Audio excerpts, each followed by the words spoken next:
పార్టీని దేశ వ్యతిరేక పార్టీగా చిత్రీకరించే ప్రయత్నాలు చేయడం హాస్యాస్పదమని రాజ్యసభ మాజీ సభ్యులు కాంగ్రెస్ పార్టీ రాష్ట్ర ముఖ్య అధికార ప్రతినిధి డాక్టర్ నర్రెడ్డి తులసి అస్సాంలో ప్రధాని నరేంద్ర మోడీ చేసిన వ్యాఖ్యలను తీవ్రంగా ఖండించారు. సోమవారం కడప జిల్లా వేంపల్లిలో ఏర్పాటు చేసిన మీడియా సమావేశంలో మాట్లాడిన తులసిరెడ్డి కాంగ్రెస్ పార్టీకి స్వాతంత్ర్యం తెచ్చిన పార్టీ అని గుర్తు చేశారు. బ్రిటిష్ సామ్రాజ్యవాదాన్ని తరిమికొట్టి భారతదేశానికి స్వేచ్ఛను ప్రసాదించడం దేశ వ్యతిరేకమా అంటూ ఆయన ప్రశ్నించారు. హరిత విప్లవం, పారిశ్రామిక విప్లవం, సమాచార విప్లవం, ఎలక్ట్రానిక్ విప్లవం ద్వారా దేశాన్ని అభివృద్ధి పదంలో నడిపించిన ఘనత కాంగ్రెస్ పార్టీదేనన్నారు. సాగునీటి ప్రాజెక్టులు నిర్మించడం దేశద్రోహమా అని ప్రశ్నించారు. సమాచార హక్కు చట్టం, ఉపాధి హామీ చట్టం, ఆహార భద్రత చట్టం వంటి ప్రజా ప్రయోజన చట్టాలు తీసుకొచ్చింది కాంగ్రెస్ పార్టీయేనని గుర్తు చేశారు. ఐఎస్టీలు, ఐఎస్ఐఎంలు, ఎయిమ్స్, ఇస్రో, డిఆర్డీఓ, ఎల్ఐసి వంటి సంస్థలను స్థాపించిన పార్టీ కాంగ్రెస్ అని. కేంద్రంలో 2014 నుంచి బీజేపీ పాలన సాగుతుండగా అక్రమ చొచ్చుబాటుదారుల అంశానికి బాధ్యత ఎవరిది అని తులసిరెడ్డి సూటిగా ప్రశ్నించారు. నిన్న భారత ప్రధానమంత్రి నరేంద్ర మోడీ గారు అస్సాం పర్యటన సందర్భంగా కాంగ్రెస్ పార్టీపై కొన్ని వ్యాఖ్యలు చేయడం జరిగింది. ఏమిటా వ్యాఖ్యలు? కాంగ్రెస్ దేశ వ్యతిరేకట, బంగ్లాదేశ్ నుంచి వచ్చిన అక్రమ చొరబాటుదారులు అస్సాంలో స్థిరపడేటందుకు అన్ని విధాలా కాంగ్రెస్ సాయం చేస్తోందట, దేశానికి కాంగ్రెస్ ఎన్నో ద్రోహాలు చేసిందట, కాంగ్రెస్ రైతులను విస్మరించిందట. ఇవి నిన్న నరేంద్ర మోడీ గారు కాంగ్రెస్ పార్టీ మీద చేసిన వ్యాఖ్యలు.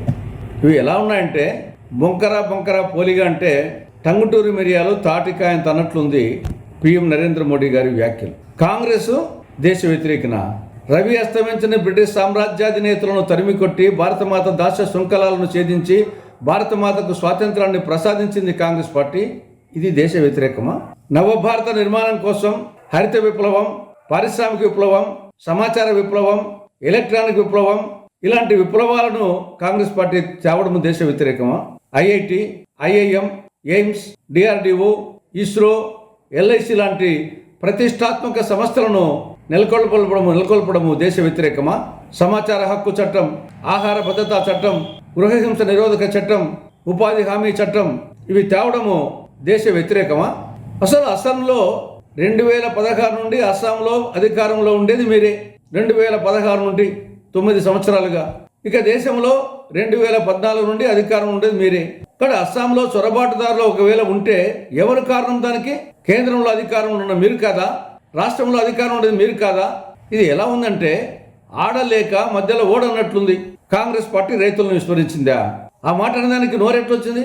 ఇంతవరకు రైతుల రుణమాఫీ చేసిన ఏకైక ప్రభుత్వం కాంగ్రెస్ ప్రభుత్వం. పంటల బీమా కానీ, ఇన్పుట్ సబ్సిడీ కానీ, డ్రిప్ ఇరిగేషన్ కానీ, హరిత విప్లవం కానీ, సాగునీటి ప్రాజెక్టులు కానీ, పావులా వడ్డీ కానీ, సున్నా వడ్డీ కానీ, పంట రుణాలు కానీ ఇవన్నీ రైతుల కోసం ప్రారంభించిన party Congress party. Congress party Rythu Mitra. వ్యవసాయాన్ని పండుగ చేయాలని కాంగ్రెస్ పార్టీ ప్రయత్నించింది. కాంగ్రెస్ హయాంలో ప్రతి పంటకు గిట్టుబాటు ధర లభించేది. ప్రతి రైతు సంతోషంగా ఉండేవాడు. ఈనాడు ఏ పంటకు గిట్టుబాటు ధర లేదు. ఏ రైతు ముఖాన చూసినా నెత్తులు చుక్కలేదు. కాబట్టి ఇప్పటికైనా అబద్ధాలు చెప్పడం మానుకోవాలని నరేంద్ర మోడీ గారికి, బీజేపీ నాయకులకు కాంగ్రెస్ పార్టీ విజ్ఞప్తి చేస్తూ ఉంది. ఆకాశం మీద ఉమ్మి వేస్తే అది తిరిగి ఉమ్మి వేసిన వారి మకాన మీదనే పడుతుంది. అదే మాదిరి కాంగ్రెస్ పార్టీ విమర్శిస్తే అదే గతి పడుతుంది. కాంగ్రెస్ పార్టీ హిమాలయాల వలె ఉన్నతమైంది, గంగానది వలె పవిత్రమైంది, మర్రి చెట్టు వలె విస్తృతమైంది. ఇది దేశభక్తుల పార్టీ, త్యాగధనుల పార్టీ, దేశానికి స్వాతంత్రం తెచ్చిన పార్టీ, నవభారత నిర్మాణంలో ప్రముఖ పాత్ర వహించిన పార్టీ. ఈ దేశ సమైక్యత, సమగ్రత, సార్వభౌమత్వం కోసం మహాత్మా గాంధీ, ఇందిరాగాంధీ, రాజీవ్ గాంధీ లాంటి కాంగ్రెస్ నాయకులు ఆత్మ బలిదానం చేసిన పార్టీ ఈ దేశం కోసం. అలాంటి పార్టీని పట్టుకొని ఇది దేశ వ్యతిరేకత అంటారా?